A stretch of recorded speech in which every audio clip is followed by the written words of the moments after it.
नहीं नहीं H2O2 यहाँ पे आया कैसे?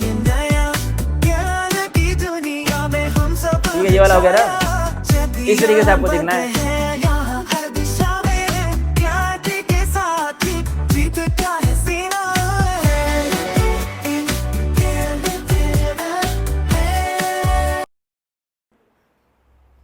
अब जब बोलूंगा इसको पॉज करने के लिए तो पॉज करना, पॉज मतलब जान रहे हो ना, उसको दबाना, ठीक है, कुछ और मत दबा देना कहीं। चलो बताओ, पीछे की स्लाइड है क्या? पीछे की स्लाइड है ही नहीं मेरे पास। चलो बाहर वहां यहाँ पे जाना, ऑफिस में भी, ठीक है। अब देखते हैं हम क्या था, ये कौन है भाई? पोटेशियम डाई, और ये क्या है तुम्हारा? Sulphuric acid. कौन है? Sulphuric acid. और तुम क्या बोली थी? Hydrogen sulphate. सही है, हाइड्रोजन सल्फेट भी है वो, ठीक है, दोनों उसी का नाम है, ठीक है। तो क्या है? हाइड्रोजन सल्फेट भी बोल सकते हैं। और जरा इसमें क्या है, यानी कि अगर हम लोग पोटेशियम डाइक्रोमेट को डालेंगे किसमें? एसिडिक मीडियम में, समझ में? या यहाँ पर HCl भी हो सकता है, H2SO4, कोई भी एसिड हो सकता है। पोटेशियम डाइक्रोमेट को कहाँ डाला? एसिडिक मीडियम में। तो क्या होगा, अगर वहां पे Fe+2 प्रेजेंट है तो उसको चेंज कर देगा किसमें? Fe+3 में, ठीक है। अगर Fe+2 किसी भी फॉर्म, मान के चलो यहाँ पे क्या FeSO4 है, FeSO4 को रिएक्ट किया K2Cr2O7 के साथ, ठीक है, और मीडियम क्या है तुम्हारा? एसिडिक मीडियम है यहाँ पर, ठीक है। तो क्या होगा, इस FeSO4 ये अभी क्या है? Fe+2 के फॉर्म में है, इसको चेंज करके किसमें? Fe+3, कुछ भी बने यहाँ पर, ठीक है, ये मैं बोल रहा हूँ। तो क्या ये ऐसे नहीं रहेगा इस फॉर्म में, मतलब ये किसी ना किसी कंपाउंड के साथ होगा, लेकिन उस कंपाउंड में इसके ऊपर चार्ज क्या होगा? Fe+2 का। वैसे कि अगर वहां पर Sn+2 है तो उसको चेंज करेगा किसमें? Sn+4 में। मतलब क्या है, ये क्या कर रहा है? ऑक्सीडेशन कर दे रहा है। क्या कर रहा है ये? ऑक्सीडेशन। ऑक्सीडेशन का मतलब क्या होता है? Loss of electron. क्या होता है? Loss of electron. मतलब क्या हुआ, यहाँ पर ऑक्सीडेशन स्टेट बढ़ जाएगा। यहाँ क्या था? +2, यहाँ कितना हो गया? +4 हो गया। वैसे कि अगर यहाँ पर SO3-2 है तो वो भी क्या बन जाएगा? SO4-2, यानी कि सल्फाइड किसमें हो जा रहा है चेंज? सल्फेट में। फेरिक हो जा रहा है किसमें चेंज? फेरस में। दिख रहा है ना भाई ये सब तुमको? वैसे क्या NO2- किसमें हो जाएगा चेंज? NO3- में। ये तुमको याद रखना है। अगर क्या है वहां पर पोटेशियम डाइक्रोमेट प्रेजेंट है, ठीक है, और मीडियम क्या है तुम्हारा? एसिडिक मीडियम है, तो क्या होगा? NO2- अगर वहां पर प्रेजेंट है तो किसमें हो जाएगा चेंज? वो NO3 में। अभी इसके ऊपर हम लोग जब सवाल करेंगे तो आपको चीजें अपने आप क्लियर हो जाएंगी, ठीक है। अभी तुमको ये चीज याद करने वाली चीज है। I- जाएगा किसमें चेंज? I2 में। अब अगर I2 है तो उसके ऊपर चार्ज क्या होगा? 0 होगा, पढ़ाई था हमने।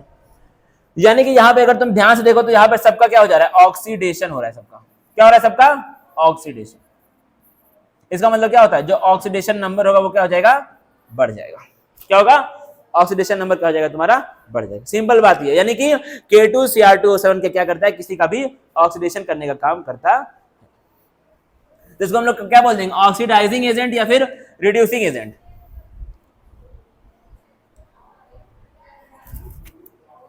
ऑक्सीडाइजिंग एजेंट का मतलब क्या होता है? हाँ, जो क्या करा है? दूसरों का ऑक्सीडेशन करा है, तो इसको हम लोग क्या बोलेंगे? Oxidising agent. यानी अगर मैं ये लाइन बोलूं कि K2Cr2O7 पोटेशियम डाइक्रोमेट एक बहुत अच्छा ऑक्सीडाइजिंग एजेंट है, ये बात सही है कि नहीं? सही है ना? तो तुम्हारे एनसीईआरटी के बुक में क्या लिखा है? K2Cr2O7 potassium dichromate is a really good oxidising agent, तो वो चीज सही लिखी हुई है, जाहिर सी बात है ये। अब देना क्या है, K2Cr2O7 के बारे में कुछ इंपॉर्टेंट पॉइंट्स हम लोग यहाँ पर देखने वाले हैं। पहला क्या है, ये आपका यूज होता है कहां पर? ड्रंकन ड्राइवर टेस्ट में। किसमें? Drunken driver test. मतलब अगर आप रोड पे जा रहे हैं रात में 11 बजे तो पुलिस वाले आपकी कार को रोकते हैं, फिर उनके पास एक मशीन होती है, उस मशीन से वो लोग पता नहीं क्या डालते होते हैं, चेक करते हैं कि आपने थोड़ा सा दवा पी है कि नहीं। तो अगर तुम दवा पिए होगे तो उससे वो लोग जान जाएंगे, ठीक है। और उसके अंदर क्या होता है? वो जो दवा, वो जो भी सामान उनके पास होता है उसके अंदर क्या होता है? K2Cr2O7 प्रेजेंट होता है। उससे वो लोग पता लगा लेते हैं क्या चीज, कि तुमने चढ़ाया है या फिर नहीं चढ़ाया। चढ़ाया होगा तो आपके ऊपर ठोक देंगे चालान। दूसरा क्या देना पड़े ध्यान से, अब क्या आपका? Test for the presence of chlorine, यानी कि पोटेशियम डाइक्रोमेट को हम लोग क्लोरीन के प्रेजेंस को टेस्ट करने के लिए भी यूज करते हैं। मतलब क्या है, अगर किसी भी चीज में क्लोरीन प्रेजेंट है, ठीक है, अगर उसका रिएक्शन करोगे पोटेशियम डाइक्रोमेट के साथ तो क्या बन जाएगा तुम्हारा? क्रोमाइल क्लोराइड तुमको मिल जाएगा वहां पर, ठीक है। तो क्या है, मान लो तुम कहां पे गए? लेबोरेटरी में गए। लेबोरेटरी में से एक सामान रखा हुआ है, ठीक है, इसके अंदर कुछ कुछ चीज प्रेजेंट है, तुमसे किसी ने बोला तुम बताओ कि इसके अंदर क्लोरीन प्रेजेंट है या फिर नहीं प्रेजेंट है, क्या करोगे? इसको रिएक्ट कर दो किसके साथ? अगर यहां पर क्रोमाइल क्लोराइड बन गया, कौन बन गया? क्रोमाइल क्लोराइड अगर यहां पे बना, इससे क्या प्रूव हो जाएगा? यहां पर क्लोरीन इसके अंदर, क्लोराइड आयन इसके अंदर प्रेजेंट था, अगर नहीं बना तो नहीं था, सिंपल बात। इसलिए क्या बोला तुम्हारा? पोटेशियम डाइक्रोमेट को हम लोग यूज करते हैं किस चीज में? क्लोरीन के प्रेजेंस को टेस्ट करने के लिए। सिंपल बात सारी इतनी है। क्या ये चीज आपके समझ में आई या फिर नहीं आई? इसी को हम लोग क्या बोलते हैं? क्रोमाइल क्लोराइड टेस्ट बोलते हैं। क्या बोलते हैं इसी को हम लोग? Chromyl chloride test. देखना, क्रोमाइल क्लोराइड टेस्ट बोलते हैं, ठीक है। अब क्या होता है तुम्हारा, ये जो क्रोमाइल क्लोराइड है इसका रंग क्या होता है? Reddish brown vapour. मतलब क्या है, अगर ये वाला रिएक्शन आप करने जाएंगे तो यहाँ पे आपको क्या दिखेगा? जब ये रिएक्शन हो जाएगा तुमको वहां पे क्या दिखेंगे? रेडिश ब्राउन वेपर तुमको देखने को मिलेंगे। अगर रेडिश ब्राउन वेपर वहां मिल गए तो इससे क्या प्रूव हो जाएगा कि क्रोमाइल क्लोराइड बन चुका है। मतलब क्या है कि इसके अंदर क्लोरीन प्रेजेंट। सिंपल बात खाली इतनी है। तो इसको हम लोग क्या बोलते हैं? क्रोमाइल क्लोराइड टेस्ट बोलते हैं। किस लिए होता है use? For the test for Cl2। Chlorine के टेस्ट के लिए आपका यूज होता है, मतलब किस चीज में क्लोरीन है या फिर नहीं है। सिंपल सिंपल बातें हैं। और जिंदगी में, हाँ दिख रहा है क्या इसमें? अब देखो क्या है अगला, क्या है तुम्हारा थर्ड पॉइंट, K2Cr2O7। ये क्या चीज है? ये इसका मतलब क्या होता है?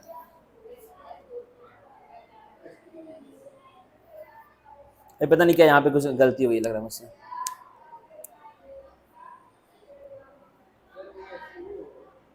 नहीं H2O2 यहाँ पे आया कैसे?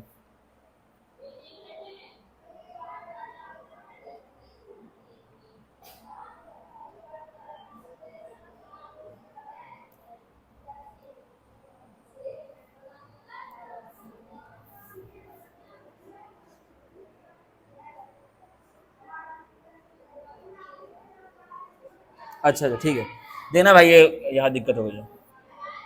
यहाँ पे क्या रहेगा? प्लस, ठीक है। तो क्या लिखा है इसके अंदर? अगर हम लोग K2Cr2O7 को रिएक्ट करते हैं किसके साथ? ये कौन है?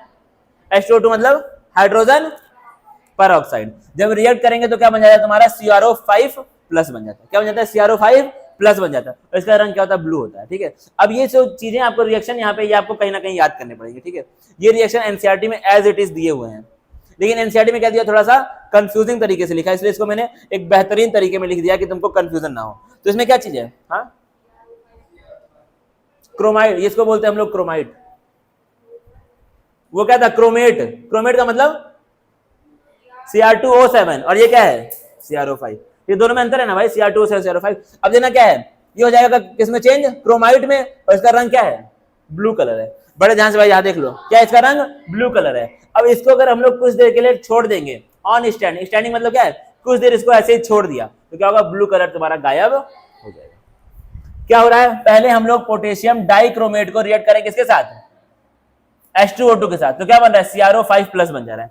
क्या बन जा रहा है? CrO5 प्लस बन जा रहा है। अब क्या होगा? कुछ देर तक अगर तुमने इसको CrO5 को छोड़ दिया तो ये ब्लू कलर गायब हो जाएगा। क्यों होगा गायब? क्योंकि ये CrO5 चेंज जाएगा किसमें? Cr2O3। समझ आया? ठीक है। क्रोमेट और डाइक्रोमेट, डाइक्रोमेट का मतलब क्या है और क्रोमाइड का मतलब क्या है?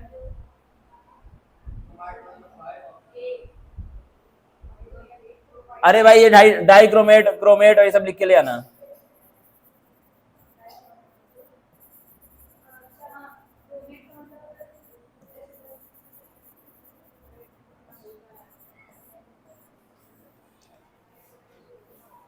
ये डाइक्रोमेट, क्रोमेट और क्रोमाइड ये आप लोग लिख करके लेके आएंगे भाई कल, ठीक है। कंफ्यूजन यहाँ पर हो रही है क्या? डाइक्रोमेट क्या होता है, क्रोमेट मान लो सौम्या तो नहीं आई थी उसी, लेकिन आप लोगों को तो मैंने ये सब बताया था कि कब डाइक्रोमेट क्रोमेट मतलब चेंज। तो बताओ सत्यम अगर तुम बता पाओ तो डाइक्रोमेट क्या था, क्रोमेट क्या था, क्रोमाइड क्या था? शिक्षिका, हाँ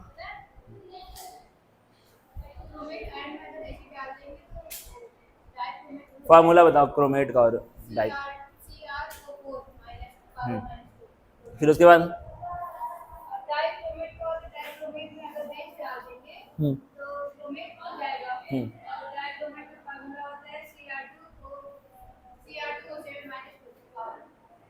ठीक है। फिर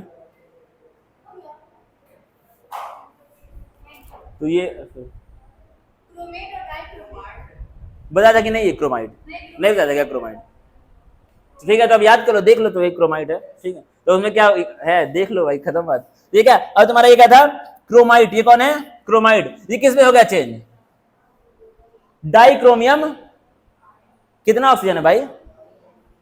डाइक्रोमियम ट्राइऑक्साइड, डाइक्रोमियम ट्राइऑक्साइड, ट्राई मतलब 3, डाई मतलब 2, तो डाइक्रोमियम ट्राइऑक्साइड। ये नाम वैसे आपके काम का नहीं है, जो नाम है काम का वो क्या है? क्रोमाइड, क्रोमेट और डाइक्रोमेट। इसको नहीं भी याद करोगे तो भी तुम्हारे काम का ये नहीं है। बस तुमको क्या चीज देखना, क्या अगर इसको कुछ देर तक छोड़ दोगे तो क्या होगा? ये ब्लू कलर तुम्हारा गायब हो जाएगा। ब्लू से ये क्या बन जाएगा? ये जो CrO5 था ये क्या बन जाएगा? किसमें हो जाएगा चेंज? Cr2O3। इसीलिए क्या होगा? ब्लू कलर तुम्हारा चेंज हो जाएगा। अब इसको अगर चेंज होने से तुमको रोकना है तो तुम क्या यूज करोगे? Die alkyl ether. क्या करेंगे आप यूज? Die alkyl ether. अब बताओ डाई अल्काइल ईथर का मतलब क्या है?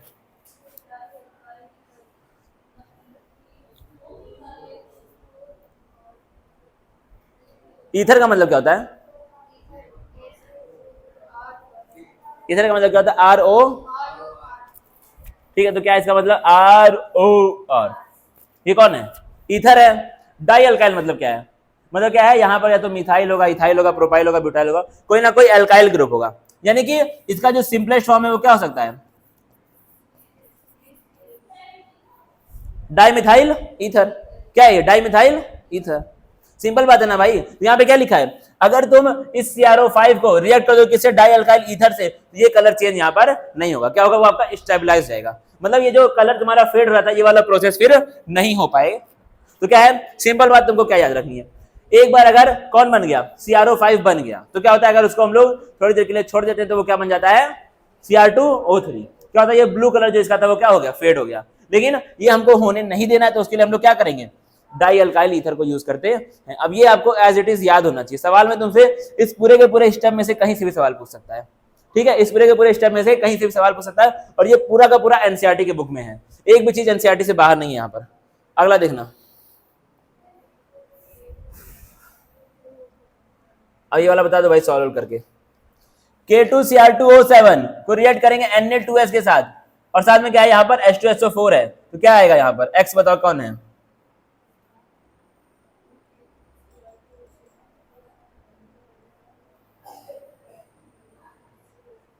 अच्छा, करता क्या है ये? K2Cr2O7 कैसे काम करेगा यहाँ पर? ऑक्सीडाइजिंग एजेंट की तरह। मतलब यहाँ पे क्या होगा? सल्फर का ऑक्सीडेशन स्टेट क्या हो जाएगा? बढ़ जाएगा। यहाँ पर है कितना इसका? Na2S में सल्फर का ऑक्सीडेशन स्टेट कितना है?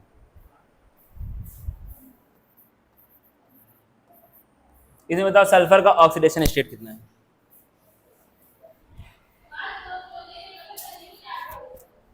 करो, करके देखो, सॉल्व करके बताओ।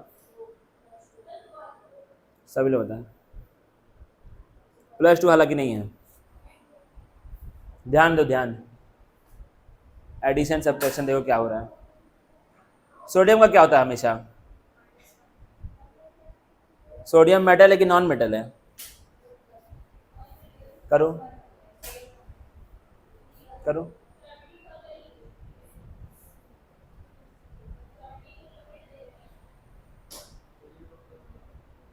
सल्फर का बताओ, सल्फर का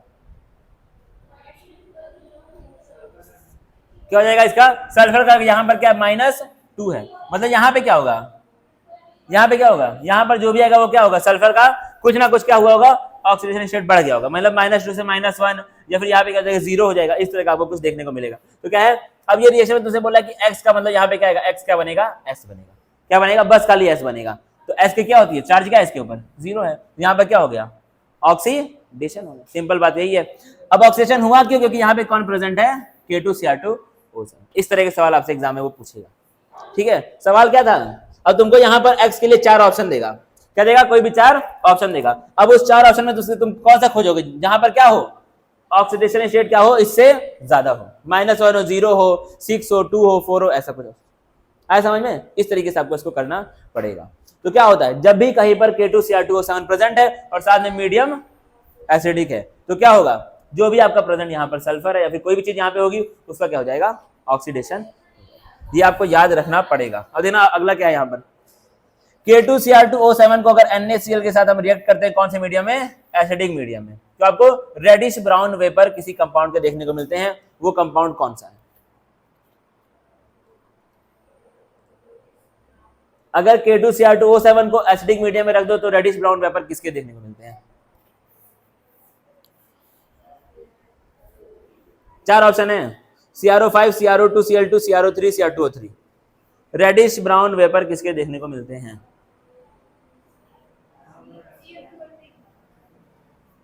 कार्बन डाइऑक्साइड के? कार्बन डाइऑक्साइड तो ऑप्शन में ही नहीं है।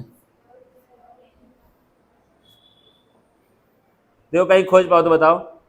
Reddish brown vapour,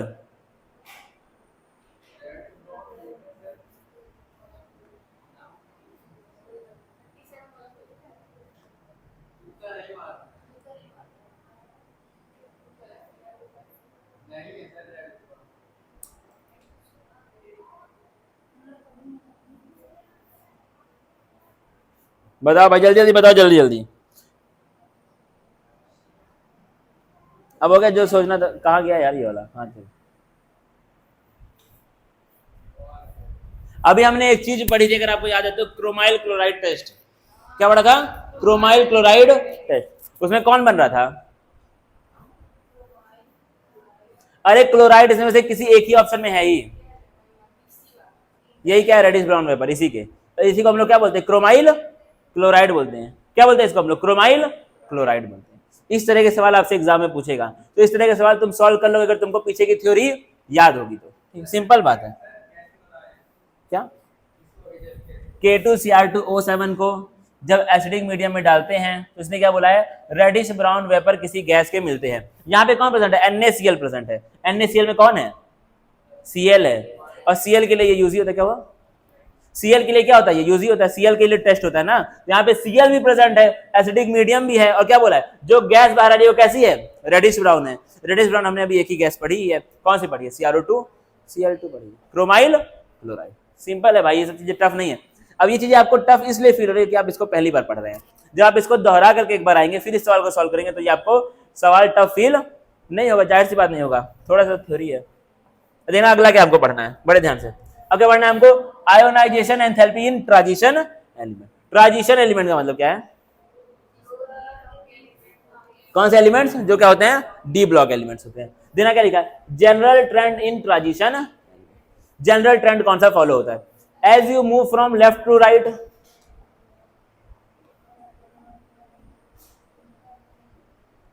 as you move from left to right across the transition elements, the ionization energy increases because the nuclear charge increases. जब आप लेफ्ट से राइट जाएंगे तो क्या होता है? अगर पीरियोडिक टेबल में तुम लेफ्ट से राइट जाओगे तो तुमको क्या देखने को मिलता है?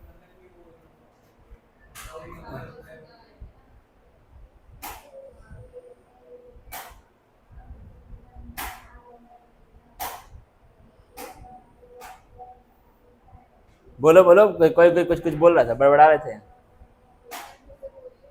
अगर पीरियोडिक टेबल में हम लोग लेफ्ट से राइट जाते हैं तो क्या होता है?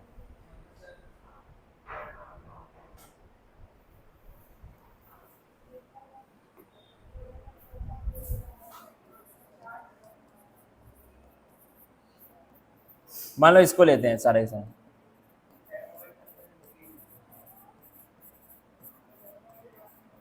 समझना भाई बड़े ध्यान से। अगर पीरियोडिक टेबल में हम लोग कहां जा रहे हैं? लेफ्ट से राइट जा रहे हैं, ठीक है। यानी क्या हो रहा है तुम्हारा? इसका 21 था, इसका क्या था? 22 था, 23 था। ये क्या चीज है? 21, 23। Atomic number. एटॉमिक नंबर का मतलब क्या होता है? नंबर ऑफ, अरे केमिस्ट्री में एकदम पूरा भूल उड़ गया क्या जिंदगी की? Number of proton. क्या होता है? नंबर ऑफ प्रोटॉन होता है। यानी क्या हो रहा है यहाँ पर? न्यूक्लियस के ऊपर जो पॉजिटिव चार्ज है वो क्या हो रहा है? लगातार बढ़ता जा रहा है। क्या हो रहा है? न्यूक्लियस के लिए जो न्यूक्लियस के पास क्या है? जो पॉजिटिव चार्ज है वो क्या हो रहा है? लगातार बढ़ता जा रहा है। अब इसका हम लोग ने क्या किसका देखना है ऑर्डर? आयोनाइजेशन एनर्जी का। इसका मतलब क्या होता है? आयोनाइजेशन एंथैल्पी का मतलब क्या होता है? Energy needed to remove an electron. सबसे बाहर, किसी भी एटम के सबसे बाहर वाले इलेक्ट्रॉन को निकालने के लिए जितना ताकत चाहिए उसी को हम लोग क्या बोलते हैं? आयोनाइजेशन एनर्जी बोलते हैं। सिंपल बात। किसी भी एटम के सबसे बाहर वाले इलेक्ट्रॉन को बाहर निकालने के लिए जितना एनर्जी चाहिए उसको हम लोग क्या बोलते हैं? आयोनाइजेशन एनर्जी बोलते हैं। अब एक चीज मुझे बताना बड़े ध्यान से, देखना भाई बड़े ध्यान से बताना, ठीक है। ये कौन है? न्यूक्लियस है, इसके बाद ये शेल है। ये भी क्या है? न्यूक्लियस के बाद क्या है? शेल, ठीक है। मान लो ये वाला जो एटम है इसका क्या है? एटॉमिक नंबर 23 है। क्या है इसका एटॉमिक नंबर, मान लो कितना 23, यानी कि इसके पास क्या होंगे यहाँ पर 23 प्रोटॉन होंगे, ठीक है। इसका मान लो कितना है 11 है एटॉमिक नंबर। क्या इसका क्या हो रहा है यार, ये कॉल आ रहा है तो ये करेंगे, इसमें क्या कहना, चलो उससे क्या मतलब है, कॉल से कुछ बैठा है क्या मक्खी उक्खी जिंदगी में, ठीक है।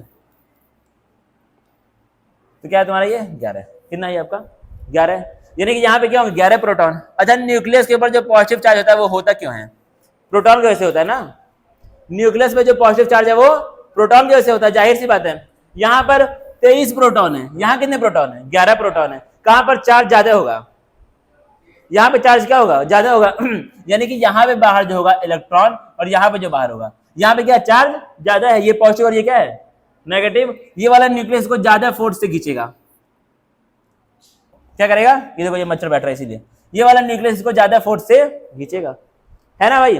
और ये वाला न्यूक्लियस उतना ज्यादा फोर्स से इसको खींच नहीं पाएगा, ये वाला ज्यादा फोर्स से खींच रहा है और ये वाला कम फोर्स से खींच रहा है। किसके इलेक्ट्रॉन को बाहर निकालना ज्यादा आसान होगा, इस वाले को, जाहिर सी बात है ना ये। यानी कि एटॉमिक नंबर जितना कम उतने कम क्या प्रोटॉन, और उतना ज्यादा उतना कम ताकत लगेगी इसको बाहर निकालने के लिए, उतना कम क्या हो जाएगी आयोनाइजेशन, यानी कि आयोनाइजेशन एनर्जी 11 में क्या लगेगी कम लगेगी, किसके मुकाबले 23 के। इतना आएगा नहीं समझ में, इसको बनाओ अपने कॉपी में जल्दी से।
ठीक है, ये वाला हो गया ना, इस तरीके से आपको देखना है। तो यही चीज यहाँ पर भी तो फॉलो होगी, कहां पर, यहाँ पर, यहाँ पे भी तो यही चीज फॉलो होगी। साइंस टीचर विनीता कृपलानी मन फेंको नहीं, मर जाओ। तो यहाँ पे क्या हो रहा है, लगातार तुम्हारा एटॉमिक नंबर बढ़ रहा है, दिख रहा है ना भाई, लगातार क्या हो रहा है एटॉमिक नंबर बढ़ रहा है। एटॉमिक नंबर बढ़ रहा है मतलब क्या होगा, नंबर ऑफ प्रोटॉन भी, जब नंबर ऑफ प्रोटॉन बढ़ रहे हैं तो आयोनाइजेशन एंथैल्पी भी क्या हो जाएगा, जाहिर सी बात है। वही चीज यहाँ पर इसने लिखा हुआ है, पता नहीं कौन लिख दिया है, आज देखो जिसने लिखा है उसने ये लिखा है, मुझे पता नहीं कौन लिखा है क्या।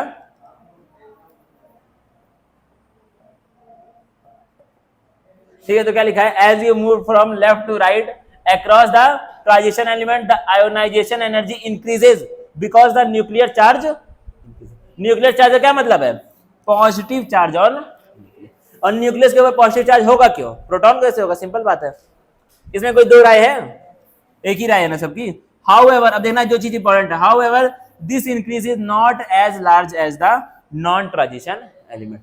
ये जो आयोनाइजेशन एनर्जी बढ़ रही है ये उतनी अच्छी तरीके से उतना ज्यादा नहीं बढ़ेगी जितना कहां पर बढ़ती है नॉन ट्रांजिशन एलिमेंट से, जितना S block P block in सब में बढ़ती है उतना अच्छे से यहाँ पर आयोनाइजेशन एनर्जी बढ़ेगी तो, लेकिन उतना बेहतरीन उतना ज्यादा नहीं बढ़ेगी। Reason, this is because in case of d block or transition elements the electron is being added in the 3d section।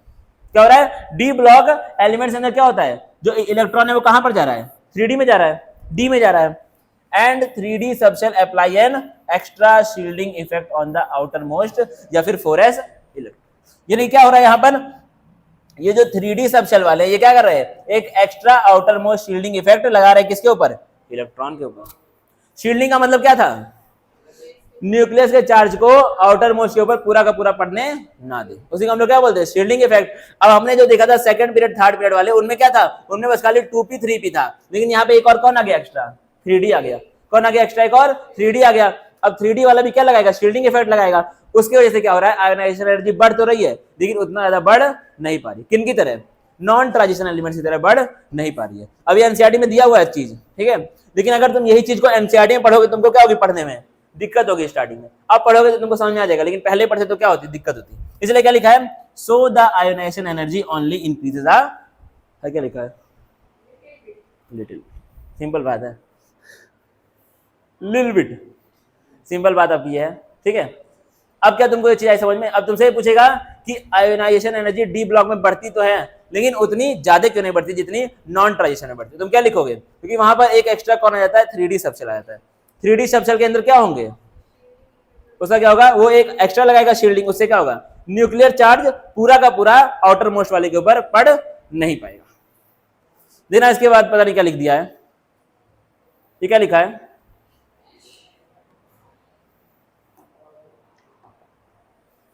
but in case of non-transition elements there is no 3d subshell. जाहिर सी बात है, non transition के अंदर क्या होता है, कोई भी 3d सबशेल आपको देखने को नहीं मिलता है। अगला क्या है, आयन्स विद डीएन कॉन्फ़िगरेशन, ऐसे आयन जिनमें क्या हो, डीएन मतलब एन का मतलब क्या है, shell, 3d 4d 5d, N का मतलब क्या है, एन का वैल्यू 3 हो सकती है, 4 हो सकती है, 5 हो सकती है, डीएन मतलब क्या हुआ, 3d 4d 5d 6d 7d ऐसे, ठीक है। तो क्या लिखा है, When transition elements form ions, क्या है, जब ट्रांजिशन एलिमेंट क्या बनाते हैं, आयन। आयन का मतलब कोई भी charge species plus charge Sc+1 ions, ठीक है। They usually end up with configuration like D N. तो क्या है, ज्यादातर क्या होता है, इनकी कॉन्फ़िगरेशन क्या बन जाती है, डीएन बन जाती है, मतलब मान के चलो क्या बन जाएगी, 3d 5 4d 6 ऐसे बन जाएगी, ठीक है। डीएन मतलब क्या है, some number of electrons in the D orbital, मतलब क्या है, कोई ना कोई कुछ ना कुछ इलेक्ट्रॉन कहां मिलेंगे, डी ऑर्बिटल में आपको देखने को मिलेंगे। तो उससे क्या होता है, higher ionization energies are needed to remove additional electron because d electron don't shield each other well from the nuclear. मतलब क्या है, अब क्या होता है, जो डी इलेक्ट्रॉन होते हैं वो लोग उतना अच्छे से शील्डिंग नहीं कर पाते, जिससे क्या होता है, तुमको ज्यादा आयोनाइजेशन एनर्जी लगती है, किसके लिए, इलेक्ट्रॉन को निकालने के। क्यों भाई हंस रह सकते हो, कोई है क्या उधर, कोचिंग का बच्चा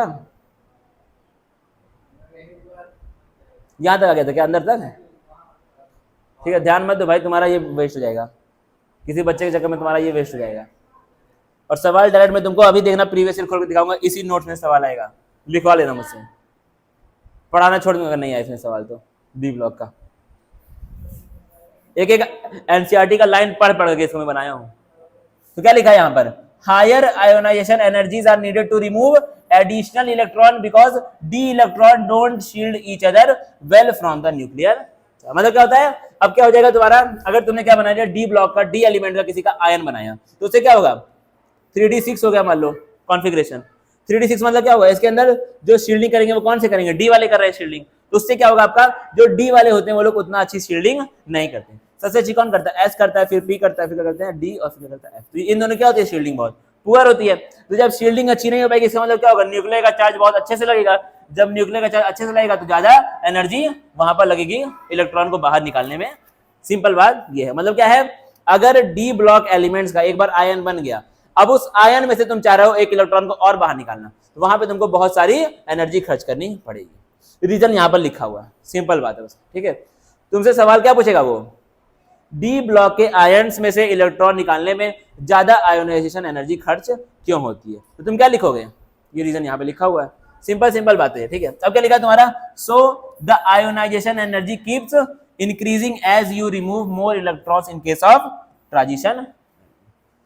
मतलब क्या है, एक ही ट्रांजिशन एलिमेंट में से अगर तुम लगातार इलेक्ट्रॉन को बाहर निकालते रहोगे तो क्या होगा, ज्यादा आयोनाइजेशन एनर्जी तुमको हर बार खर्च करनी पड़ेगी। मतलब क्या है, समझना इसको बड़े ध्यान से। इसके अन्य को बताओ, इलेक्ट्रॉनिक कॉन्फ़िगरेशन बताओ भाई, जल्दी बताओ, है देख के थोड़ी बताना है। सत्यम बताओ, रुक जाओ पहले सत्यम को बताने दो। नहीं ऐसे मुंह से बोल दो, करोगे क्या यार? 1:2 2:2 2/6 और बताओ।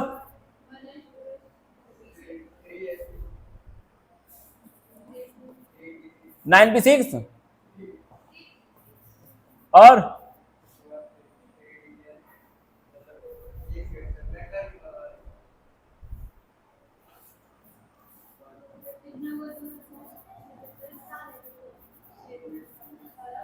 बताओ इसके आगे, इसके आगे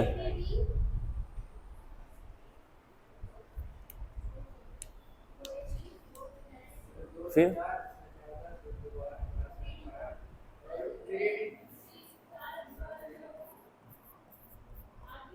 अच्छा बताओ, अगर यहां से हम लोगों को इलेक्ट्रॉन को बाहर निकालना है तो इसमें से निकलेगा या फिर इसमें से निकलेगा? इलेक्ट्रॉन अगर एक मुझे बाहर निकालना है, ठीक है, इसके एडियम वहां पर रखा हुआ है, मुझे एक इलेक्ट्रॉन बाहर निकालना है। इलेक्ट्रॉन को बाहर निकालने के लिए जो ताकत लगती है उसको हम लोग क्या बोलते हैं? आयोनाइजेशन एनर्जी बोलते हैं। अब अगर बाहर निकाला तो यहां से पहले निकलेगा कि यहां से निकलेगा?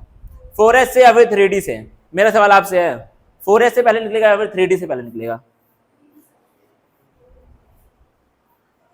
सबसे बाहर वाले से आता है ना, सबसे बाहर 4s है कि 3d है? 4s है ना सबसे बाहर, तो उससे बाहर आएगा पहले इलेक्ट्रॉन। सिंपल सिंपल बातें हैं, यानी कि इससे बाहर आएगा। अब मान लो 2 इलेक्ट्रॉन यहां से बाहर आ गया, कौन सा बचा? डी वाला बचा। और डी के क्या होता है? शील्डिंग पुअर होती है। डी की क्या होती है? शील्डिंग पुअर होती है। मान लो यहाँ पर ये तो बस एक ही डी है, मान लो यहाँ पे कोई ऐसा जिसका 3d6 होता, क्या होता? 3d6 होता और 4s2 होता। यहां से ये दोनों बाहर आ गए। अब अगर तुमको बाहर निकालना है, मान लो ये क्या है? x है, कोई एलिमेंट है, उसमें क्या है? 4s2 है और क्या है? 3d6। ठीक है, पहले क्या किया तुमने? इन 2 इलेक्ट्रॉन को बाहर निकाल दिया, तो ये क्या बन गया? x+2 बन गया। क्या बन गया? ये x+2 बन गया। इसका क्या हो जाएगा? 3d6 हो जाएगा। अब अगर बोले कि इसके आयन में से तुमको फिर से एक इलेक्ट्रॉन बाहर निकालना है, क्या करना है? इसके आयन में से तुमको फिर से एक इलेक्ट्रॉन बाहर निकालना है। तो यहाँ पे अब कौन से आ चुके हैं? ये 3d6 है और यहाँ पर 5 और होंगे डी के अंदर। ये 5वीं क्या होती है? शील्डिंग बहुत पुअर होती है। शील्डिंग पुअर होगी, यानी कि ये जो 6 वाला है इसके ऊपर न्यूक्लियस का फोर्स बहुत ज्यादा लगेगा फोर्स, तो क्या होगा? ज्यादा एनर्जी तुमको खर्च करनी पड़ेगी। सिंपल बात ये है। ये बात हो रही है किसके लिए? आयन में से तुमको इलेक्ट्रॉन बाहर निकालना है। ठीक है, आयन में से तुमको इलेक्ट्रॉन बाहर निकालना है। ये आयन ऑलरेडी बन गया है, अब इसमें से तुमको इलेक्ट्रॉन बाहर निकालना है। जाहिर सी बात है, जिसका शील्डिंग इफेक्ट कम होगा वहां पर न्यूक्लियस चार्ज क्या होगा? ज्यादा लगेगा। जाहिर सी बात है। अब मान लो x+2 से तुमने एक और बाहर निकालना, तो ये क्या बन गया? x+3 बन गया। अब यहाँ कौन हो गया? 3d5 हो चुका। ठीक है, अब तुमको इसमें में से एक और बाहर निकालना है। क्या करना है? इसमें से तुमको एक और बाहर निकालना है। यहाँ पर भी क्या है? 4 बचे हैं। किसके? डी वाले 4 बचे हैं। इनकी भी क्या होगी? शील्डिंग क्या होगी? पुअर होगी। शील्डिंग पुअर होगी तो उससे क्या होगा? ज्यादा एनर्जी तुमको खर्च करनी पड़ेगी। तो मतलब अगर तुम आयन में से लगातार इलेक्ट्रॉन को बाहर निकालोगे, डी ब्लॉक वालों की बात हो रही है, तो क्या होगा? तुमको हर बार ज्यादा एनर्जी खर्च करनी पड़ेगी। सिंपल बात यह है। क्यों करनी पड़ेगी? उसका रीजन तुम्हारे पास यहाँ पे, क्योंकि क्या होता है? डी ब्लॉक जो इलेक्ट्रॉन्स होते हैं उनकी क्या होती है? शील्डिंग पुअर होती है। डी सबशेल के जो इलेक्ट्रॉन्स होते हैं उनकी क्या होती है? शील्डिंग पुअर होती है। सिंपल बात तुम्हारी ये है। अब सबको समझ में आया या फिर नहीं आया? मुद्दा खाली बैठ जाओ सब लोग। मुद्दा खाली आपका इतना था। ठीक है, तुमसे सवाल क्या पूछेगा? वो डी एलिमेंट के आयंस में से जब हम निकालते हैं इलेक्ट्रॉन, तो वहां पर आयोनाइजेशन एनर्जी बहुत ज्यादा खर्च क्यों होती है? क्योंकि डी सबशेल के अंदर जो भी इलेक्ट्रॉन होते हैं उनकी शील्डिंग क्या होती है? पुअर होती है। पुअर होती है शील्डिंग, तो उससे क्या होता है? न्यूक्लियस का चार्ज ज्यादा हो जाता है। न्यूक्लियस का चार्ज ज्यादा है तो तुमको ज्यादा एनर्जी खर्च करनी पड़ेगी उस चार्ज को तोड़ने के लिए। अगला क्या लिखा देखो, there is an exception in case of Mn+2 और Fe+3। यहां पर क्या है? हाँ कर रहा हूं, ठीक है, बस ये आखिरी क्या तुम्हारा एक्सेप्शन कहां पर है? Mn+2 और Fe+3 के केस में। क्यों है? Because they are already in stable arrangement. मतलब क्या ये लोग क्या है? ऑलरेडी स्टेबल है। अब ये लोग तो चाहेंगे नहीं कि इनका इलेक्ट्रॉन निकले, जाहिर सी बात है। इसका क्या है? 3d5 पूरा है, उसका भी क्या पूरा है? 3d5 पूरा है। तो ये लोग तो चाहेंगे ही नहीं कि इनका इलेक्ट्रॉन निकले। ये लोग ऑलरेडी क्या हो चुके हैं? हाफ फील्ड है। हाफ फील्ड क्या होता है? स्टेबल। तो ये क्या है? तुमको एक्सेप्शन कहां पे देखने को मिलेगा? इन दोनों केस में तुमको क्या देखने को मिलेगा? एक्सेप्शन देखने को मिलेगा, क्योंकि ये लोग चाहेंगे नहीं कि इनका इलेक्ट्रॉन बाहर निकले। तो अगर तुम इनका निकाल दोगे तो यहाँ पे तुमको सबसे ज्यादा एनर्जी खर्च करनी पड़ेगी। तो इसके बाद अगर तुम बाहर निकालोगे तो वहां पर उतनी एनर्जी खर्च नहीं होगी। लेकिन नॉर्मल क्या था ऑर्डर कि जब जब तुम निकालते रहोगे तब तब क्या होगी? एनर्जी ज्यादा ही खर्च होती रहेगी। लेकिन यहाँ पे ऐसा नहीं होता। यहाँ से अगर निकाल दिया बाहर तो सबसे ज्यादा एनर्जी खर्च होगी, उसके बाद तुम निकालते रहो, इतनी एनर्जी खर्च कभी भी नहीं होगी। तो इसलिए इसको हम लोग क्या बोल रहे हैं, एक्सेप्शन। लेकिन हर एक्सेप्शन का रीजन होता है, जैसे कि इसका भी रीजन, क्योंकि ये लोग क्या है, स्टेबल है। जब कोई स्टेबल है तो वो क्यों ही चाहेगा अपने इलेक्ट्रॉन को देना, अगर तब भी तुमको है निकालना, तुमको ठीक है लगाना पड़ेगा जोर जितना तुम्हारे अंदर है, औकात से ऊपर काम करना पड़ेगा। अब इसको बंद कर दो, ठीक है। इसके आगे हम लोग पढ़ेंगे कल, अगर ठीक है। अभी इतना सारा मुझे और पढ़ाना था, इसका नोट में तुरंत भेज देना तुम लोग के पास।